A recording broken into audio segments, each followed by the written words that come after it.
Welcome back. In this demonstration, we're going to be making the watercolors for our Wayne Thiebaud picture. At the end, we're going to have something that looks something like this. Okay, notice in this picture that I used pretty much warm colors on the side of each cake, there, and the cool colors here. Here I kind of mixed warm and cool, and here I've got cool at the top. Notice the plates are white. Okay. As we move forward, I would like you to have a difference between the warm colors, which are red, orange, and yellow, and the cool colors, which are green, blue, and violet. Okay, because we want to have kind of a separation between those so we can have some color harmony. Okay, and that color harmony is going to come because warm and cool colors are analogous, meaning they're next to each other on the color wheel. Okay, to get started, I'm going to make sure I have a little cup of water, a clean cup of water, an empty cup for your dirty water, a big wash brush, and a little detail brush, my watercolor set, and then have a few extra paper towels on hand for blotting as we go through. Okay, and you're also going to need your palette. All right, start by making sure your brush is really clean. Nobody left any dirty water in it before, or dirty paint rather, and just take literally just 2 drops of water and fill some of your little divots. I'd say fill maybe 5 of them. Don't fill all of them. Okay, I'm just going to set those kind of right up at the top. Then I'm going to make my first wash with a little bit of green and a little bit of blue. Okay, I'm going to make that blue-green. And the blue-green I'm making is for the back area up here. Okay, so I'm going to take my wash brush and I'm just going to wash that in. Going to kind of pull my brush, always pulling my brush, whether it's left to right, up and down, whatever. And I'm just going to pull that brush right around my pies. Try to be as detailed as you can so that we have a nice washed area. Okay. Now, once you get that in, before it dries, I'm going to have you try a new skill. This is called dropping color in, or splashing color in. I'm going to wash my brush out. I'm going to get some fresh blue, and I'm just going to touch the paper and kind of let it run. And then I'm going to dry my brush off a little bit, and I'm going to pull that color in. I'm going to get a little more blue, and right here where there's a little dribble of color already, I'm just going to put a little color in there. And even if you want to, you can maybe even pick your paper up and kind of let it run. And you can see how that watercolor kind of runs down, follows gravity, and runs around.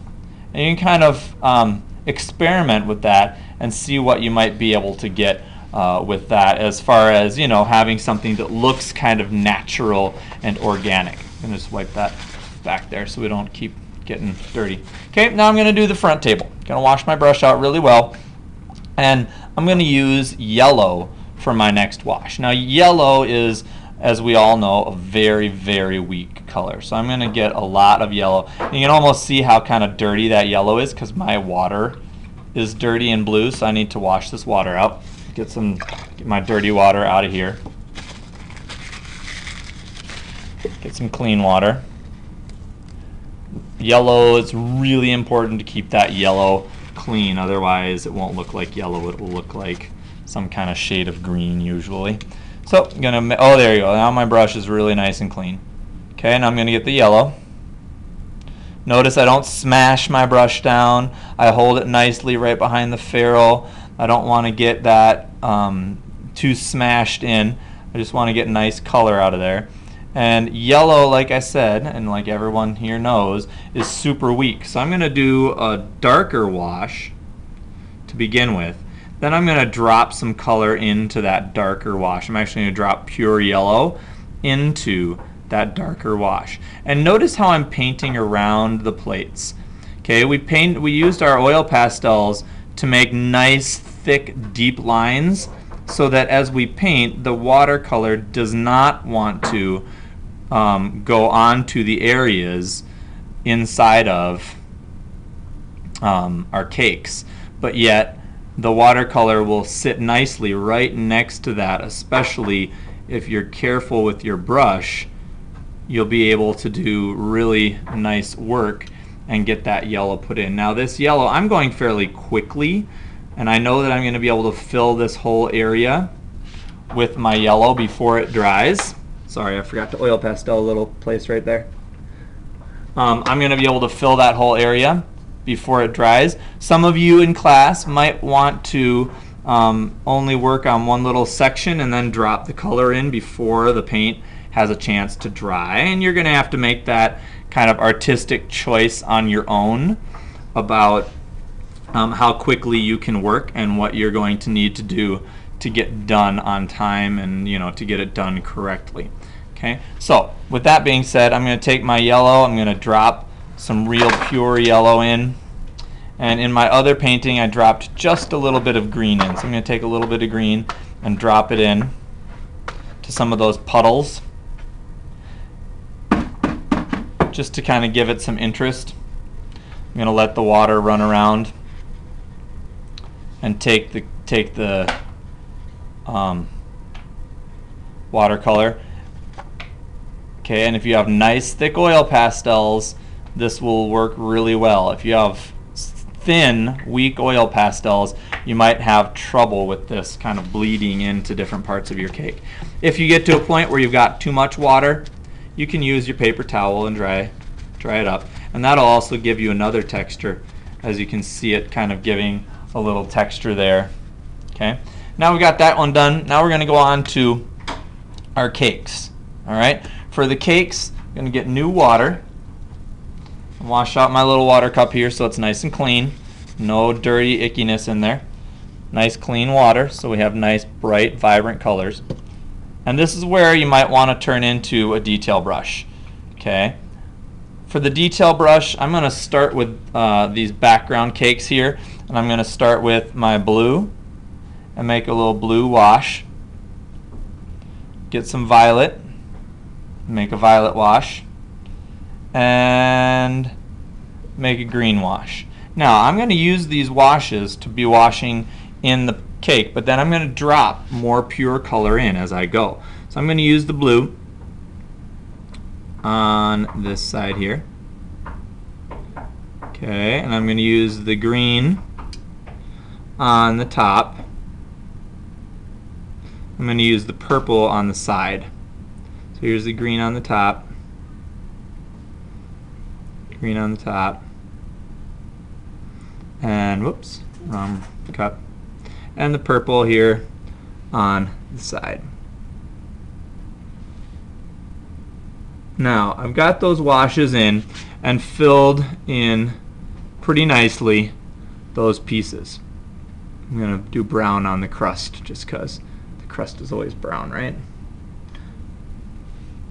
Okay, now I'm going to take some pure color and drop it in. I'm going to get right into this purple.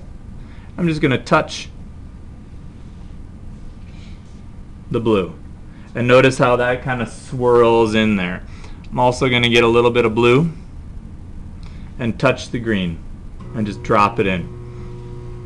And a little pure blue, touch the green. And if you want to, you can try to tilt your paper. Be careful though, because it might run really quickly, so have a piece of paper towel on hand. Okay, this one I know is going to run, so I'm just going to soak that out. But notice how this blue runs and kind of makes a really cool swirl up there, and how this blue, if I tilt it, runs and makes kind of a cool swirl there. I'm going to leave those and call those done. Alright, now I'm going to take the other ones and I'm going to use warm colors here in a combination on the next one. So I'm just going to turn my palette and get some clean fresh water. It's essential to have clean water when you're working with new colors.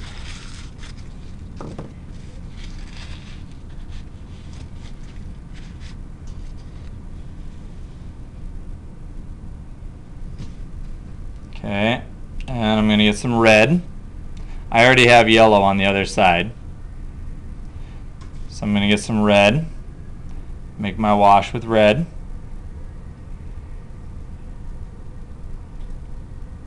And then get some orange, make my orange wash. Okay, Now I'm going to take my detail brush, go back to my detail brush here. I'm going to take my red and paint it in. And I'm going to do every other. And I'm going to do this one every other. I did the top one and the second to the bottom one. Go back with my orange and do the other two.